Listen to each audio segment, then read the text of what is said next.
Good morning students.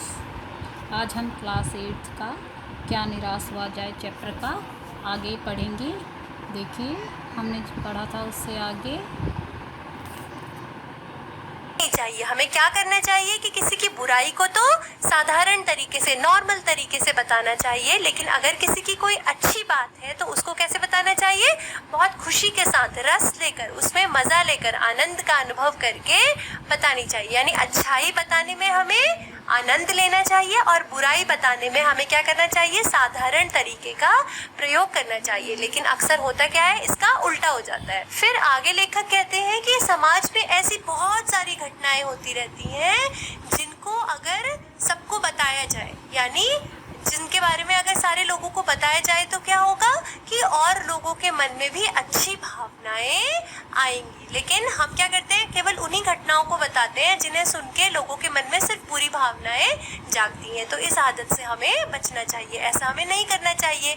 यानी यहाँ पर देखिए दो कठिन शब्द आए हैं। एक है उजागर, उजागर करना मतलब सबके सामने लाना, प्रकट करना, और दूसरा आया है लोक चित्त। लोक यानी है यहाँ पर समाज, और चित्त मतलब होता है मन। तो लेखक कहते हैं कि अच्छी बातों को अगर हम सबके सामने लाएंगे, लोगों को बताएंगे, उजागर करेंगे, तो उससे क्या होगा कि समाज के जो लोग हैं उनके मन में अच्छाई के प्रति अच्छी भावना जागेगी। यानी लोगों के मन में ये भावना आएगी कि हमें भी अच्छा काम करना चाहिए। उसके बाद लेखक ने लिखा है कि एक बार रेलवे स्टेशन पर टिकट लेते हुए गलती से मैंने 10 के बजाय 100 रुपए का नोट दे दिया और मैं जल्दी जल्दी गाड़ी में आकर बैठ गया। थोड़ी देर में टिकट बाबू उन दिनों के सेकंड क्लास के डब्बे में हर आदमी का चेहरा पहचानता हुआ उपस्थित हुआ और उसने मुझे पहचान लिया और बड़ी विनम्रता के साथ मेरे हाथ में 90 रुपए रख दिए और बोला, यह बहुत गलती हो गई थी, आपने भी नहीं देखा, मैंने भी नहीं देखा। उसके चेहरे पर विचित्र संतोष की गरिमा थी। मैं चकित रह गया। कैसे कहूँ कि दुनिया से सच्चाई और ईमानदारी लुप्त हो गई है। वैसी अनेक अवांछित घटनाएं भी हुई हैं, परंतु यह एक घटना ठगी और वंचना की अनेक घटनाओं से अधिक शक्तिशाली है। तो यहाँ पर लेखक ने क्या बताया है? अपने जीवन में जुड़ी हुई एक घटना बताई है कि एक बार उन्होंने टिकट खरीदा और गलती से 10 की जगह 100 रुपए का नोट दे दिया और टिकट लेकर गाड़ी में आकर बैठ गए। ऐसा हमारे साथ भी होता है कई बार कि जल्दी जल्दी में हम बस का टिकट खरीदते समय ज्यादा पैसे दे देते हैं या सब्जी खरीदते समय ज्यादा पैसे दे देते हैं, तो सब्जी वाला अक्सर ऐसा होता है कि हमें पैसे वापस दे देता है। तो उनको भी क्या हुआ कि जो टिकट बाबू थे, जो टिकट काट रहे थे, वो गाड़ी में आए और उन्होंने लेखक को 90 रुपए वापस दिए और कहा कि आपने भी नहीं देखा और मैंने भी नहीं देखा, और गलती में अभी अगर मैं आपसे पैसे ले लेता तो बहुत ज्यादा गलत हो जाता। तो लेखक कहते हैं कि जब उन्होंने मुझे पैसे वापस दिए तो मैंने उनके चेहरे पर एक अलग, विचित्र मतलब अलग सा संतोष देखा, यानी सेटिस्फेक्शन देखा। सेटिस्फेक्शन का गर्व था उनके चेहरे पर और उसे देखकर लेखक बहुत ज्यादा हैरान हो गए। वो तो इसी घटना को याद करके लेखक कहते हैं कि मैं ये नहीं कह सकता कि दुनिया से ईमानदारी और सच्चाई लुप्त हो गई है, यानी गायब हो गई है। और वो कहते हैं कि मेरे साथ ऐसी बहुत सारी घटनाएं भी हुई हैं जो कि कैसी थी? अवांछनीय थी। अवांछनीय, मतलब नहीं, और वांछनीय मतलब चाहने योग्य, यानी ऐसी घटनाएं जिन्हें वो नहीं चाहते थे कि हो, जैसे चोरी, डकैती वगैरह। लोगों ने उन्हें कई बार धोखा भी दिया होगा।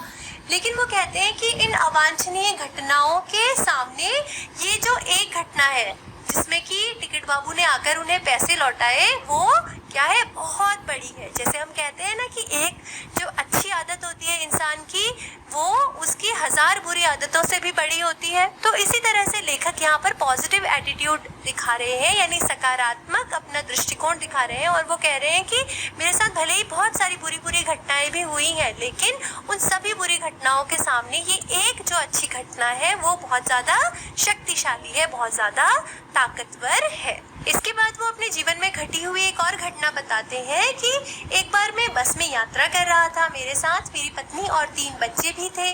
बस में कुछ खराबी थी, रुक रुक कर चलती थी। गंतव्य से कोई 8 किलोमीटर पहले ही एक निर्जन सुनसान स्थान में बस ने जवाब दे दिया।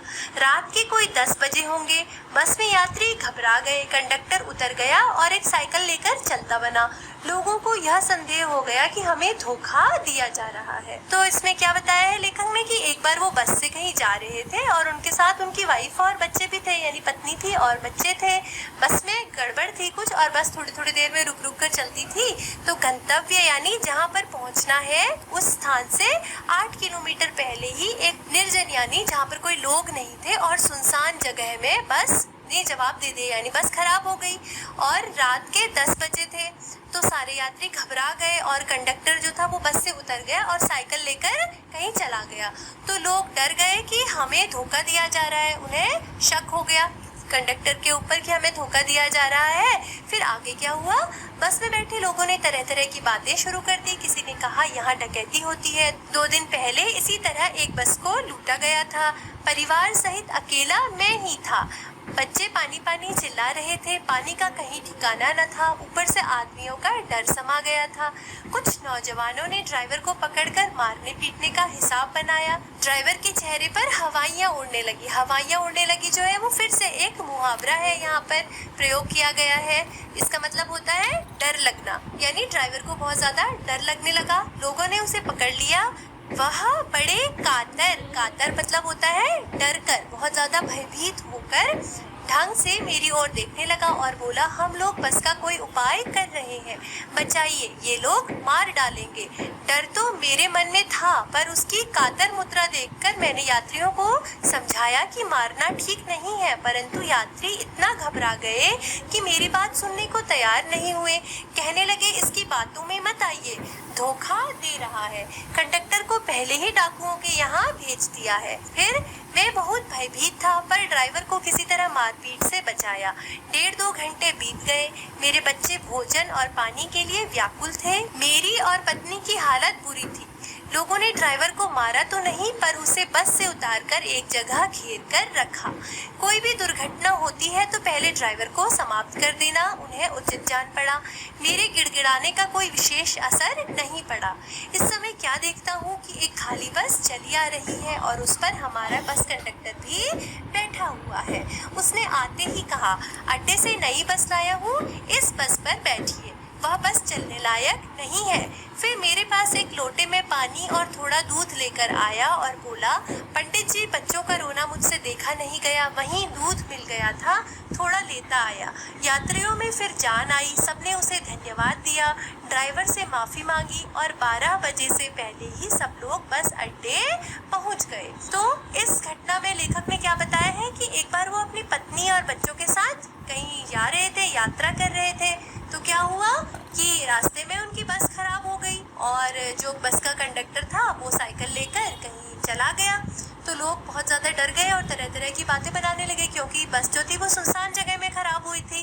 तो लोगों के मन में डर बैठ गया कि यहाँ पर शायद डाकू हमला कर देंगे उनके ऊपर। और उन्होंने क्या सोचा कि बस का जो कंडक्टर है वो डाकुओं के पास चला गया है उन्हें बुलाने के लिए, और बस के ड्राइवर को पकड़ के वो मारने पीटने लगे। तो ड्राइवर जो था उसने लेखक से विनती करी कि लेखक उसके प्राण बचा ले, यानी लोगों से उसे बचा ले, लोगों को समझाए कि उसे ना मारें, क्योंकि वो कोशिश कर रहे हैं कि किसी तरह से बस का कुछ इंतज़ाम किया जा सके। लोगों को उसकी बात पर विश्वास नहीं हुआ, पर लेखक ने लोगों को समझाया। तो लोगों ने क्या किया कि वो ड्राइवर को एक जगह घेर कर खड़े हो गए कि अगर कुछ भी बुरा होगा तो सबसे पहले ड्राइवर को क्या करेंगे, मार डालेंगे। तो लेखक की विनती का भी लोगों के ऊपर कोई खास असर नहीं पड़ा, क्योंकि वो बहुत ज़्यादा डर गए थे।